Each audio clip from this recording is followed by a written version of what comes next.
اعوذ باللہ من الشیطان الرجیم بسم اللہ الرحمن الرحیم۔ السلام علیکم پیارے اسلام کے پیارے دوستوں، ہم امید کرتے ہیں کہ آپ خیریت سے ہوں گے۔ اللہ رب العزت سے ہم دعا کرتے ہیں کہ اللہ پاک آپ تمام دوستوں، بھائیوں اور بہنوں کو اپنے حفظ و امان میں رکھیں۔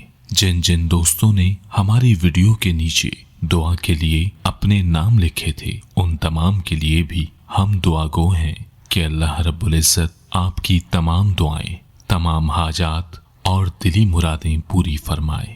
آمین ثم آمین۔ دوستوں، آج کی ویڈیو بہت دلچسپ اور سبق آموز ہے۔ تمام دوست ویڈیو آخر تک ضرور دیکھیں۔ حضرت یوسف علیہ السلام کنویں سے نبوت تک۔ حضرت یوسف علیہ السلام اللہ تعالیٰ کے نبی تھے۔ آپ کا ذکر بائبل میں بھی ملتا ہے۔ آپ حضرت یعقوب علیہ السلام کے بیٹے تھے۔ آپ کا تعلق نبیوں کے خاندان سے تھا۔ 11 سال کی عمر سے ہی آپ میں نبوت کے آثار واضح ہونے لگے۔ آپ نے خواب میں دیکھا کہ 11 ستارے، سورج اور چاند آپ کو سجدہ کر رہے ہیں۔ آپ کے والد حضرت یعقوب علیہ السلام نے آپ کو اپنا خواب کسی اور کو سنانے سے منع کیا۔ قرآن مجید کی ایک سورت ان کے نام پر ہے۔ قرآن نے حضرت یوسف علیہ السلام کے قصے کو احسن القصص کہا ہے۔ ویڈیو میں آگے بڑھنے سے پہلے ویڈیو کو لائک کریں، چینل کو سبسکرائب کریں اور ہماری اجتماعی دعا میں شامل ہونے کے لیے کمنٹ سیکشن میں اپنا نام ضرور تحریر کریں۔ جی تو دوستوں، بات ہو رہی تھی حضرت یوسف علیہ السلام کے قصے کی۔ آپ نے 120 سال عمر پائی۔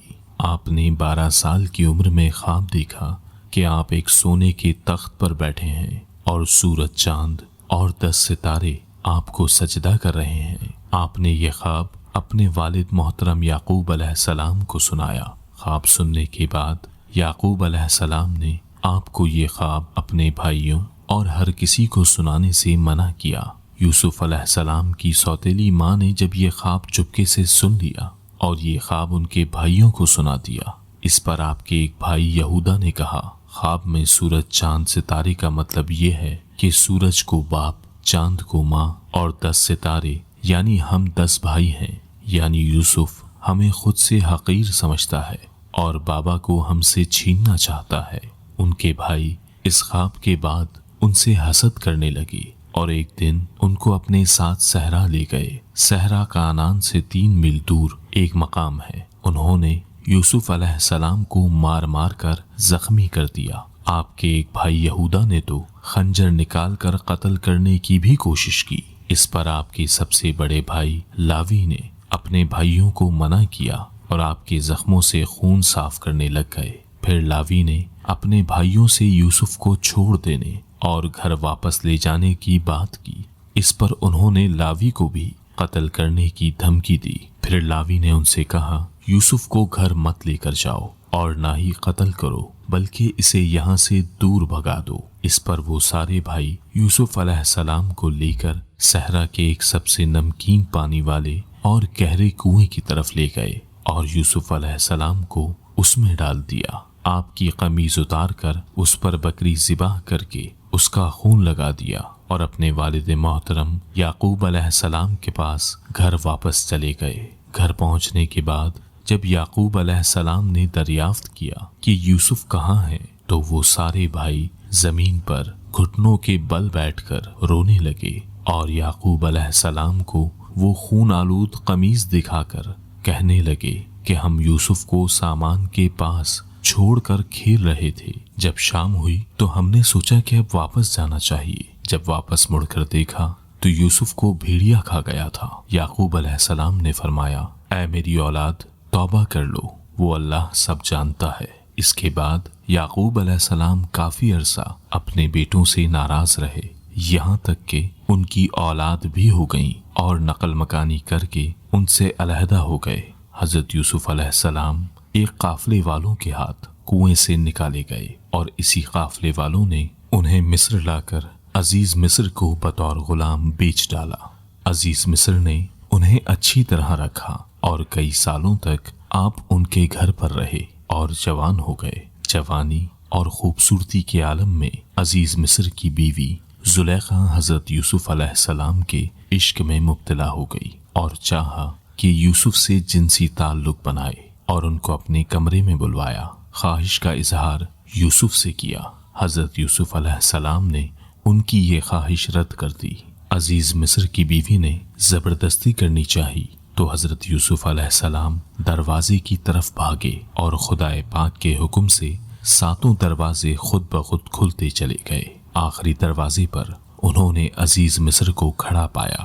عورت نے جلد چالاکی سے کہا، جو تیرے گھر میں برائی کا ارادہ کرے یا تو اس کو قید کیا جائے اور یا سخت عذاب دیا جائے۔ حضرت یوسف علیہ السلام نے فرمایا، معاملہ اس کے برعکس ہے، یہی مجھ کو اپنا مطلب پورا کرنے کے لیے پھسلاتی تھی۔ اس موقع پر زلیخا کے خاندان کے ایک شیرخوار بچے نے گواہی دی کہ قمیض اگر آگے سے پھٹی ہے تو عورت سچی ہے اور اگر قمیض پیچھے سے پھٹی ہے تو یوسف سچا، عورت جھوٹی ہے۔ یہ حضرت یوسف علیہ السلام کا معجزہ تھا کہ دودھ پیتا گہوارے میں جھولتا ہوا بچہ اللہ کے حکم سے بول اٹھا۔ شہر کی عورتوں نے زلیخا پر تنو تشنی شروع کر دی۔ چند عورتوں نے کہا، دیکھو وزیر کی بیوی اپنے نوکر پر جان دے رہی ہے، عزیز کی بیوی صریح غلطی میں ہے۔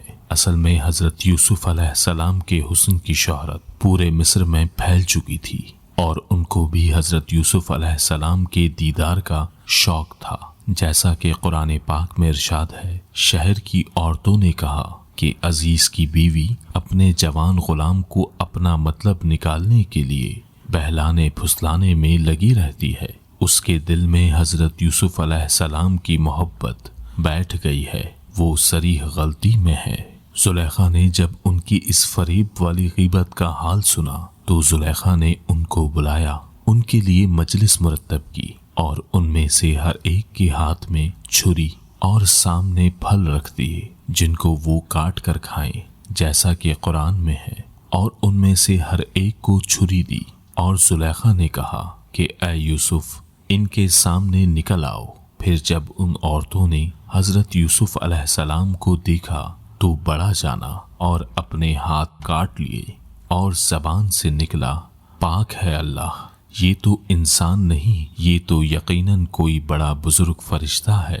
حضرت یوسف علیہ السلام زلیخا کے کہنے پر جب کمرے سے باہر نکلے تو ان کے روب و جلال اور جمال سے بے خود ہو گئیں اور ان تیز چھریوں سے پھل کاٹنے کی جگہ اپنے ہاتھ کاٹ لیے۔ پھر زلیخا نے حضرت یوسف علیہ السلام سے کہا، چلے جاؤ۔ حضرت یوسف علیہ السلام واپس کمرے میں آ گئے۔ پھر زلیخا نے کہا کہ دیکھا تم تو ایک دفعہ یوسف کے جمال کو برداشت نہ کر سکی، بتلاؤ میرا کیا ہوگا؟ اس پر سب عورتوں نے زلیخا سے معافی مانگی۔ حضرت یوسف علیہ السلام سے پہلے دوسرے قیدیوں کے علاوہ ایک شاہی باورچی اور بادشاہ کا ساقی بھی قید خانے میں تھے۔ ان کے خلاف یہ الزام تھا کہ انہوں نے بادشاہ کو زہر دینے کی کوشش کی ہے، اور دوسرے قیدی حضرت یوسف علیہ السلام کے حسن و جمال اور اخلاق سے بہت متاثر ہوئے۔ اب آپ کا یہ کام تھا کہ سارا دن جیل کے قیدیوں کو دین حق کی تبلیغ کرتے رہتے۔ ایک دن یہ دونوں حضرت یوسف کے پاس آئے اور کہنے لگے کہ ہم نے عجیب خواب دیکھے ہیں۔ ساقی نے کہا کہ میں نے دیکھا کہ بادشاہ کو انگوری شراب پلا رہا ہوں۔ باورچی نے بیان کیا کہ میں نے دیکھا ہے کہ میرے سر پر روٹیاں ہیں اور پرندے ان کو نوچ نوچ کر کھا رہے ہیں۔ یہ خواب بیان کرنے کے بعد انہوں نے حضرت یوسف علیہ السلام سے ان کی تعبیر پوچھی۔ حضرت یوسف علیہ السلام نے فرمایا، ساقی تو رہا ہو کر پھر بادشاہ کی ملازمت پر چلا جائے گا اور باورچی کو سولی پر چڑھایا جائے گا اور اس کی لاش کو جانور کھائیں گے۔ آپ نے ساقی سے کہا کہ جب رہا ہو کر وہ عزیز مصر کے دربار میں جائے تو میری بے گناہی کا یقین دلائے۔ حسب تعبیر باورچی کو سولی پر لٹکایا گیا اور ساقی رہا ہو گیا، مگر رہا ہونے کے بعد وہ اس وعدے کو بھول گیا جو اس نے حضرت یوسف علیہ السلام سے کیا تھا۔ حضرت یوسف علیہ السلام سالوں جیل میں رہے لیکن کسی کو ان کی رہائی کا خیال نہ آیا۔ اتفاق سے ایک دن عزیز مصر نے خواب دیکھا کہ 7 دبلی پتلی گائیں 7 موٹی تازی گائیں کو کھا رہی ہیں اور 7 سبز اور 7 سوکھی ہوئی بیلیں دیکھی ہیں۔ بادشاہ نے تمام لوگوں سے اس خواب کی تعبیر پوچھی مگر کوئی بھی صحیح جواب نہ دے سکا۔ اس موقع پر ساقی کو اپنا وعدہ یاد آیا۔ اس نے کہا جیل میں ایک شخص ہے جو خواب کی صحیح تعبیر بیان کرتا ہے، میں اس کے پاس جاتا ہوں۔ عزیز مصر کی اجازت لے کر وہ جیل میں حضرت یوسف علیہ السلام کی خدمت میں آیا اور بادشاہ کا خواب بیان کیا۔ حضرت یوسف علیہ السلام نے فرمایا کہ اس خواب کی تعبیر تو یہ ہے کہ 7 سال تو تمہارے ملک میں خوشحالی رہے گی اور 7 سال سخت قحط پڑے گا، پھر 1 سال خوشحالی کا آئے گا، بارش بکثرت ہوگی اور پھل بھی کثرت پیدا ہوں گے۔ جب اس شخص نے یہ تمام واقعہ بادشاہ کو سنایا تو اس نے کہا کہ حضرت یوسف علیہ السلام کو یہاں لایا جائے۔ جب وہ شخص پھر حضرت یوسف علیہ السلام کے پاس آیا تو آپ نے فرمایا کہ جا کر بادشاہ سے پوچھو کہ ان عورتوں کا کیا قصہ ہے جنہوں نے اپنے ہاتھ کاٹ لیے تھے، بے شک میرا رب ان کے مکر و فریب سے خوب واقف ہے۔ بادشاہ نے ان عورتوں کو بلا کر پوچھا تو انہوں نے کہا ہم نے یوسف علیہ السلام میں کوئی برائی نہیں دیکھی۔ یہ دیکھ کر زلیخا بولی کہ اب تو حق ظاہر ہو گیا ہے۔ کہنے لگی حقیقت میں نے ہی اسے ورغلایا تھا اور وہ بالکل سچا ہے۔ حضرت یوسف علیہ السلام نے فرمایا میں نے یہ کاروائی اس لیے کی ہے کہ عزیز کو معلوم ہو جائے کہ میں نے پوشیدہ طور پر اس کی کوئی خیانت نہیں کی، کیونکہ اللہ تعالی خیانت کرنے والے فریب کو راست نہیں لاتا۔ حضرت یوسف علیہ السلام کی معصومیت ظاہر ہو گئی تو بادشاہ مصر نے حکم دیا کہ حضرت یوسف علیہ السلام کو عزت کے ساتھ لایا جائے، میں شاہی خدمت ان کے سپرد کر دوں گا۔ حضرت یوسف علیہ السلام نے فرمایا اگر تم قحط سے بچنا چاہتے ہو تو خزانے کی کنجیاں میرے حوالے کر دو، کیونکہ میں حساب میں ماہر ہوں۔ چنانچہ عزیز مصر نے آپ کو شاہی خاندان بنایا، آپ کو شاہی خزانے کا مالک بنا دیا۔ خوشحالی کے بعد قحط کا زمانہ آیا تو حضرت یوسف علیہ السلام نے نہایت میانہ روی سے جمع کیا ہوا غلہ عوام میں تقسیم کرنا شروع کر دیا۔ قحط کا اثر کنعان تک جا پہنچا، چنانچہ حضرت یعقوب علیہ السلام نے بھی اپنے بیٹوں کو غلہ لانے کے لیے مصر بھیجا، مگر یوسف علیہ السلام کے بھائی بنیامین کو اپنے پاس ہی رکھا۔ جب حضرت یوسف علیہ السلام کے بھائی مصر میں پہنچے تو حضرت یوسف نے ان کو پہچان لیا، مگر وہ حضرت یوسف علیہ السلام کو نہ پہچان سکے۔ حضرت یوسف علیہ السلام نے بھائیوں سے کہا کہ اگلی دفعہ آؤ تو اپنے بھائی بنیامین کو بھی ساتھ لانا، تم کو بہت سا غلہ دیا جائے گا اور اگر تم اس کو نہ لائے تو تم کو اناج نہیں ملے گا۔ جب یہ لوگ کنعان میں پہنچے تو انہوں نے حضرت یعقوب علیہ السلام سے کہا ابا جان ہمیں اس صورت میں غلہ مل سکتا ہے کہ بنیامین ہمارے ساتھ جائے اور ہم اس کی پوری حفاظت کریں گے۔ حضرت یعقوب علیہ السلام نے کہا مجھے اب تم پر اعتبار نہیں رہا، کیونکہ اس سے پہلے تم اس کے بڑے بھائی یوسف کو بھی ایسے ہی وعدہ کر کے لے گئے تھے، اللہ ہی ہے جو اس کی حفاظت کرے۔ جب یہ سب بھائی مختلف دروازوں سے داخل ہوئے اور جس دروازے سے بنیامین داخل ہوئے اس دروازے پر حضرت یوسف علیہ السلام کی ان سے ملاقات ہو گئی۔ حضرت یوسف علیہ السلام نے انہیں بتایا کہ میں ہی تمہارا گمشدہ بھائی یوسف ہوں اور میں تمہیں اپنے پاس رکھنا چاہتا ہوں۔ چنانچہ جب بھائیوں نے غلہ باندھ لیا تو شور مچ گیا کہ غلہ ناپنے کا شاہی کٹورا گم ہو گیا ہے۔ ملازمین سرکار نے ان سب بھائیوں کو پکڑ لیا، سب کی تلاشی ہوئی۔ سب کے آخر میں جب بنیامین کے سامان کی تلاشی لی جا رہی تھی تو اس سے وہ کٹورا مل گیا۔ اس طرح سے بنیامین کو اپنے بھائی یوسف کے پاس رہنے کی صورت پیدا کر دی۔